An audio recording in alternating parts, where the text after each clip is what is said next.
ناس كتير بتقول انه الجزء الاول والجزء الثاني كانوا احلى من الثالث، وانا برضو بقول كده. ده كان رأي أحمد الفيشاوي اللي هو واحد من أقوى ممثلين السلسلة. طيب هل ده ممكن يكون رأيه أو ذوقه الشخصي بس؟ لا برضه، لما تبص على تقييمات الناس على IMDb هتلاقي إن الجزء الثالث هو الأقل تقييما في السلسلة، وده غريب لأن الجزء الثالث كان أكبر في كل حاجة تقريبا، إنتاج أكبر، نجوم أكتر، أكشن أقوى، وكمان أعلى فيلم جاب إيرادات في تاريخ السينما المصرية. طيب أمال إيه اللي حصل؟ لما بتبدأ تتفرج على الجزء الثالث من سلسلة ولاد رزق بتشوف السؤال ده. قول لي بقى، انتوا مين يا ولاد رزق؟ وده بيكون نفس السؤال اللي انت شفته في الجزء الاول.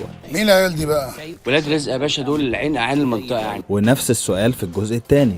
مين هم ولاد رزق؟ وهنا بتكتشف انك في الجزء الثالث هتشوف نفس الفورمات ونفس فكرة التويست اللي انت شفتها في الجزء الاول والثاني، اللي كانت اصلا فكرة ذكية خلت الجزء الثاني ينجح لانها جمعت الطريقين مع بعض. المخرج قدر يكمل القصة ويكبر العالم في نفس الوقت. بس في الجزء الثالث الفكرة دي كانت السبب في اكبر مشكلة حصلت في الفيلم، وده بيجيبنا سؤال: لو الفورمولا دي كانت ممكن تنجح تاني، ايه اللي خلى الجزء الثالث يبقى اضعف؟ وليه اصلا صناع الفيلم استخدموها لثالث مره؟ طارق العريان مخرج بيدي لكل فيلم سنين من التحضير والتفكير. في اول فيلم ليه مثلا مع احمد زكي قعد 6 سنين بيعمله، الفيلم اللي بعده 4 سنين ونص، وبعدها اسوار القمر قعد فيه 7 سنين. طبعا المده الكبيره دي خلت طارق العريان يخرج 9 افلام بس في 35 سنه من مسيرته، وده رقم قليل جدا. واحد هيقول لي امال ازاي مخرج عمل 9 افلام بس في مسيرته كلها يبقى من اقوى المخرجين في مصر؟ واجابه السؤال ده ان حرفيا ال9 افلام اللي عملهم كلهم نجحوا. فيلم زي تيتو مثلا ده كان اختراع وقتها، لانه ورانا ستايل اكشن امريكي كان جديد علينا وما شفناش زيه قبل كده في السينما بتاعتنا، فمقارنه بعدد الافلام اللي عملها وتاثيرها في السينما المصريه الحديثه هو من انجح المخرجين في مصر.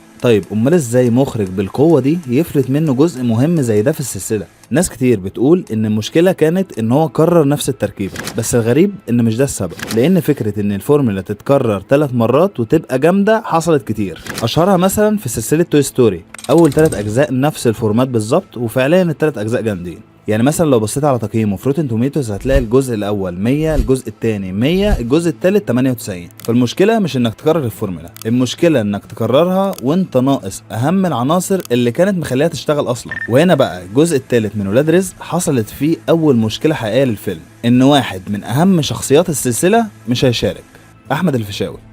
اسمك ايه يا عاطف يا باشا. هات يا شفيق. احمد الفيشاوي في الجزء الثالث معرفش يشارك بسبب ان قرار التصوير جه بسرعه، وهو كان بيصور افلام تانية وقتها فاعتذر بسبب الوقت. ولما ممثل مهم يعتذر عن جزء جديد من سلسله ناجحه الموضوع مش بيبقى بسيط وسهل، خصوصا لو الجمهور متعلق بالشخصيه دي من الاجزاء اللي فاتت، زي ما حصل مثلا في الكبير قوي لما دنيا سمير غانم اعتذرت. ناس كتير ساعتها اتضايقت جدا، وده هتشوفه برضو مع اغلب جمهور ولاد رزق اللي زعلوا واستغربوا جدا ان ازاي الفيشاوي مش في الجزء الثالث. واللي كبر الموضوع اكتر ان كمان احمد داوود مش هيشارك، يعني تقريبا اهم عمودين في الجزء الاول والثاني اللي هم كانوا عاطف ورجب مش موجودين. وهنا طارق العريان كان في موقف صعب، لان تكرار الفورمات هنا مش هينفع. يعني هو حاجه زي مثلا صناع كرتون توم وجيري بيحاولوا يعملوا نفس الحلقات من غير جيري، اللي هو يا ريس احنا اصلا جايين نتفرج على توم وجيري مش قط وفار يعني بيرخموا على بعض وخلاص. وفي حاله ولاد رزق الفورمولا اصلا هي الاخوات والمشاكل ما بينهم، الخيانه اللي بتحصل والتويستات اللي في الاخر. يعني الفورمولا مش سرقه او اكشن، الفورمولا الحقيقيه هي قصه الاخوات. وده تفهمه لما تسمع طارق العريان قال ان بعد غياب الفيشاوي وداوود الاكشن مش هيكفي، كاكشن حتى مش كفايه، وان هو لازم حل تاني. ما هو فيشاو مش موجود وداوود مش موجود. طيب الموضوع ده ملوش حل؟ لا، ليه؟ غياب شخصيه مهمه بيخلي صناع العمل قدامهم 3 حلول مفيش غيرهم، يا اما يشيلوا الشخصيه من غير تبرير، او يبرروا غيابها جوه القصه، او يغيروا السيناريو كله. وفي حاله ولاد رزق اختاروا اول طريق، يشيلوا الشخصيه ويكملوا عادي بدون تبرير وعلى نفس الفورمولا حتى لو مش هينفع. وهنا حصل اول تحول حقيقي في السلسله. فالسؤال هنا، لو طارق العريان كان عارف ان الفيشاوي وداوود مش هيشاركوا، ليه برضه كرر نفس الفورمولا؟ ما تفوق معايا يا راجل انت كمان، بقول كل اللي تظهر معايا. والاجابه الغريبه في السؤال ده ان هو ما كانش عارف. طارق العريان ذات نفسه قال انهم بداوا التحضير بسرعه جدا، لدرجه انهم اصلا ما كانوش ماضيين مع كل الممثلين. يعني الممثلين اللي طلعوا معانا اساسا ما كناش ماضيين معاهم، وكانوا متوقعين ان الفيشاوي وداوود موجودين بشكل طبيعي عادي، يعني ايه اللي هيحصل؟ فيشاوي يهديك يرضيك قال لي لا يعني استنوني انا مش. واللي خلاهم واثقين قوي ان اصلا داوود كان صور معاهم حاجات، حتى داوود صور معانا. بس مره واحده طارق العريان لقى ان هم مش معاه، والاكبر ان هو كمان اصلا كان بدا يصور الاكشن الاكشن في السعوديه، وده عشان كانوا عايزين يلحقوا موسم الرياض اللي اصلا الفيلم هيتبني عليه. فساعتها طارق العريان اتحط قدام الامر الواقع. الفيلم كان بالفعل بدأ وكان عامل حسابه ان هم معاه، بس مره واحده ما لقاهمش. السلام عليكم.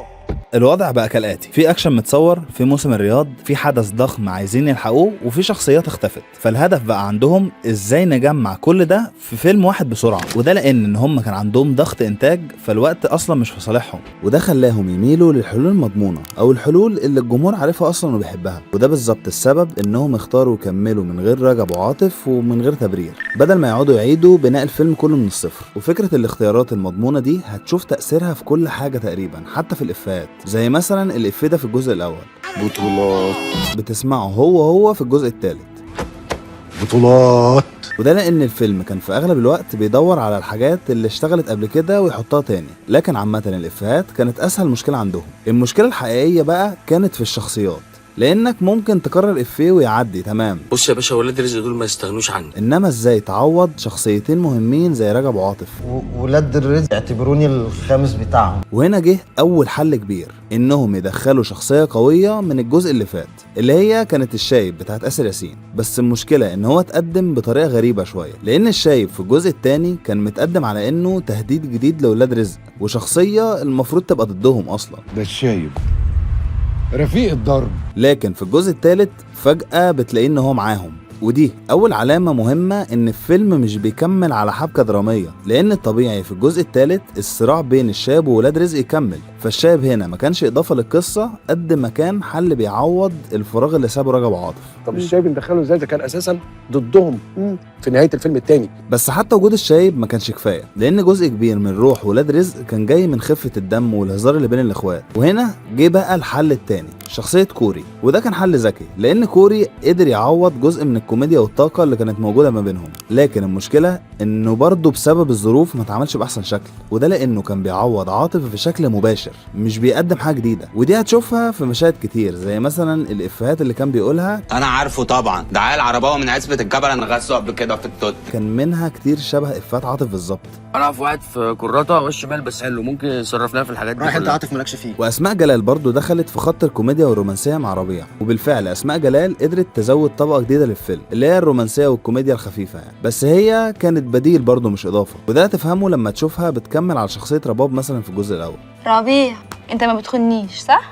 انت بتخوني يا ربيع. وطبعا نجوم شرف تقال زي كريم عبد العزيز في اخر الفيلم، واحمد فهمي، ونجوم عالميين ورياضيين زي تايسون فيوري، دول كانوا حل قوي، بس ما كانوش داخلين يحلوا مشكله دراميه. هو كان دورهم الاهم ان هم يثبتوا ان الجزء الثالث اكبر واجمد من اي حاجه شفتها قبل كده. يعني وجود تايسون فيوري مثلا مش هيخليك تتعلق بالشخصيات اكتر يعني، بس هيخليك تقول ايه ده بجد، هم ولاد رزق هيسرقوا تايسون فيوري. وفكره الابهار دي وبالذات في الاكشن كانوا من اهم النقط في الجزء الثالث كله، عشان لما الدراما والشخصيات بقوا صعبين الفيلم قام رامي الحمل عليهم، لان دول كانوا اكتر حاجه مضمونه. وبالفعل في الجزء الثالث الاكشن كان حلو جدا. طارق العريان قال ان سيكونس سرقه ساعه تايسون فيوري مثلا كان لوحده حوالي 20 دقيقه، ودي مده كبيره قوي. مطارده عربيات لمده 20 دقيقه ورا بعض ممكن تزهق اي حد، فعشان كده كانوا كل شويه يغيروا شكل الاكشن. فبتلاقي ان انت في المشهد ده بس بتشوف اكتر من 15 لقطه مختلفه، وده حصل عشان يحافظوا على انتباه المشاهد. كل ما تركيزك يقل في لقطه ولا حاجه يرمي عليك مكان جديد او نوع اكشن جديد عشان يفضل يخليك مستمتع. وكمان وسط كل ده كنت دايما هتلاقي الجانب الكوميدي والهزار، وده طور الاكشن اكتر وخلاه مسلي وخفيف كده. فالانبهار والتجربه كانوا من اهم الاسباب اللي خلت الجزء الثالث ينجح تجاريا بالشكل المرعب ده، لان الفيلم هنا مش بيبيع لك قصه معقده، هو بيبيع لك تجربه جامده ومسليه. وزي ما قلت لك في الفيديو اللي فات ان اصلا اغلب الناس عايزه حاجه لايت كده، واللي هو تجربه يعني خفيفه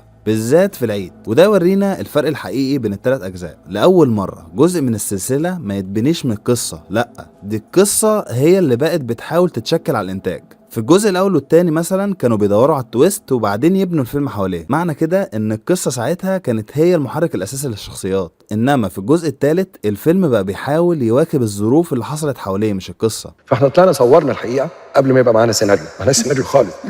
ومع حجم الانتاج الكبير اللي حصل في الجزء الثالث كان الحل المثالي ان اغلب القرارات تتاخد بشكل منطقي تجاريا، لان المغامره والريسك هنا ممكن يبوظوا الدنيا. ودي هتلاحظها حتى في اصغر الحاجات، زي مثلا ان الجزء الاول كان اقرب للشارع كده، يعني هتلاقي فيه الفاظ وشخصيات اخشن وشعبيه اكتر. انما الجزء الثالث هتلاقيه اهدى واغنى واقرب لفيلم عيد عائلي كده. وده وسع شريحة الجمهور بشكل كبير. فالشايب وكوري واسماء جلال وتايسون فيوري والاكشن وموسم الرياض كلها قرارات نجحت، لكنها نجحت في تحقيق هدف مختلف، ان الفيلم يبقى اكبر مش اعمق. وعشان كده الجزء الثالث كسب اكبر معركة تجارية في السلسلة كلها، ومش بس في السلسلة، في تاريخ السينما المصرية. لكن برضه خلى ناس كتير تفضل شايفة ان الجزء الاول والتاني كان فيهم روح اكتر. بس يمكن عشان كده طارق العريان نفسه قال ان هو هيغير حاجات كتير في الجزء الرابع، وحتى الفورمات هتتغير، وده في رأيي قرار ذكي ومهم. بس دي قصة تانية لوحدها محتاجة فيديو كامل نتكلم فيه. بس كده، ده كان اخر فيديو هينزل في سلسلة ولاد رزق، وسلسلة انت متأكد انك شفت عموما اللي بدأناها من 3 سنين في فيديو الجوكر. بصراحة ناس كتير بقت بتستخدمها فاتقفلت منها كده، يعني حسيتها اتحلبت، الموضوع وصل للبوكسرات يا جدعان. انت متأكد ان البوكسر اللي لابسه اصلي فعلا؟ فكفايه لحد كده، ونبدأ سلسلة جديدة بقى ننعنش بها اليوتيوب تاني. يعني قولوا لي عايزين اول فيلم في السلسلة الجديدة يبقى ايه، واكتر كومنت هيجي عليه لايكات هنزل عنه فيديو. ده الانستجرام بتاعي لو حابب تعمل لي فولو او نبقى اصحاب، وما تنساش تعمل سبسكرايب عشان الشانل دي هتفيدك جدا. بس كده، كان معاكم عبد الله لالا،